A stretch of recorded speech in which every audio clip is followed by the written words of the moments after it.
Today I'm weaving a 4-shaft overshot pattern on my Macomer loom, and this pattern is taken directly from the April-May issue of Hand Woven magazine, and the designer is Diane Crowder, and the title on this pattern is Vintage Style Table Runner. I love this pattern. Although I think maybe the colors make it pop so much, it doesn't really give me a vintage feel, it gives me a more modern feel, and that's kind of why I was drawn to the pattern in the first place. So this is about my 5th overshot pattern that I've woven, and weaving overshot can be sometimes a little clunky.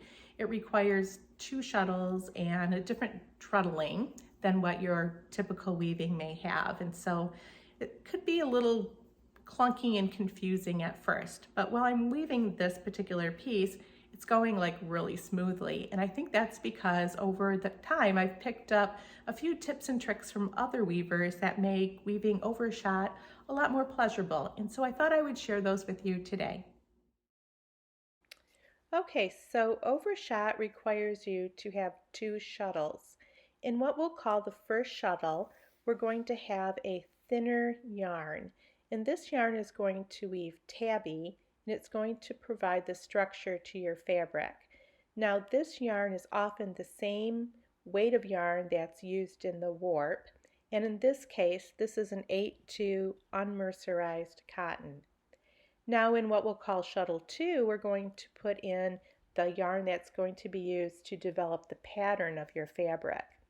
Now this is going to be a thicker yarn. And for this piece that we're weaving today, this yarn is a 3-2 mercerized cotton. So now when you throw these shuttles, the shuttles are going to follow each other in your weaving. So we're going to first throw the thinner yarn, shuttle 1, which is going to lift shafts 1 and 3. We're going to beat with our beater bar. And then right after that, we're going to be throwing shuttle 2, using the treadling for our pattern, beat with our beater bar, and then we're going to come back from the other side throwing our shuttle 1, which will lift shafts 2 and 4, beat, and then throw again shuttle 2, and then beat that 2, and that will beat with our pattern. So these shuttles follow each other as we weave. All right, so the first step has to do with how you're going to be setting up your treadles.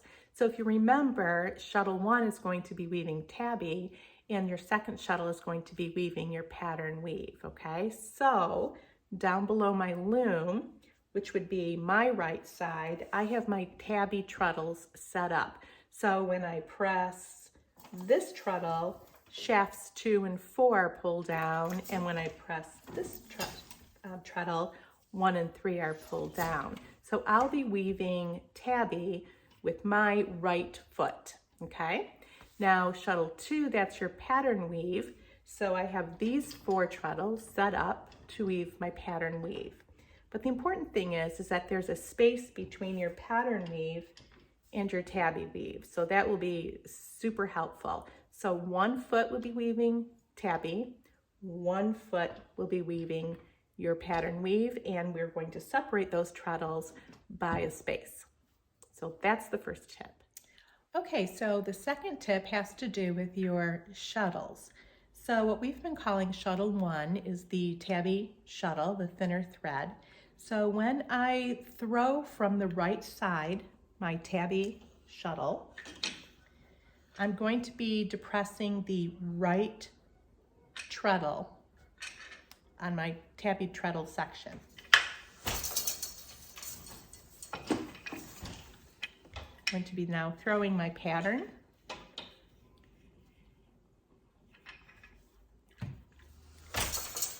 Okay, and I'm going to pick up my tabby shuttle again, and because now I'm throwing it from my left side, I'm going to be depressing the left tabby treadle.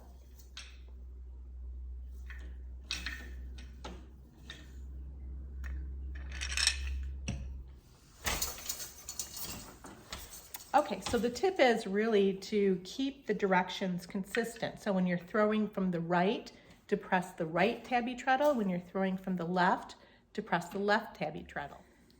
So the third tip has to do with managing your shuttles.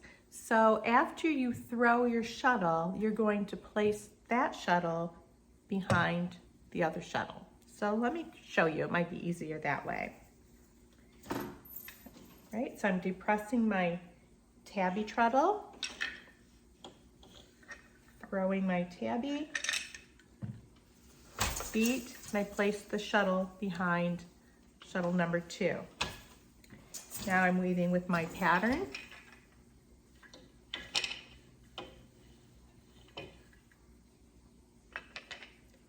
Place my shuttle behind.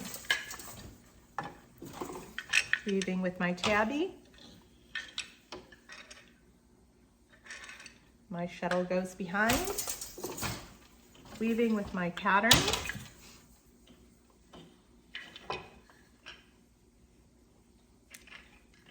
My shuttle goes behind. Weaving with my tabby.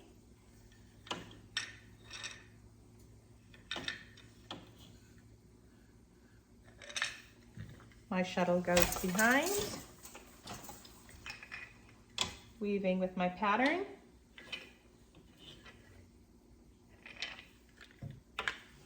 My shuttle goes behind. This way you're sure you're getting consistent edges.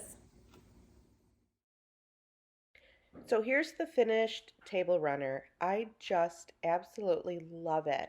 I really wish the picture would do it justice because the mercerized cotton, that tangerine, just pops. I may do another version of this table runner using maybe purple and keep with a teal or maybe a yellow. I hope you found this video helpful, and if you did, please be sure to subscribe to my channel.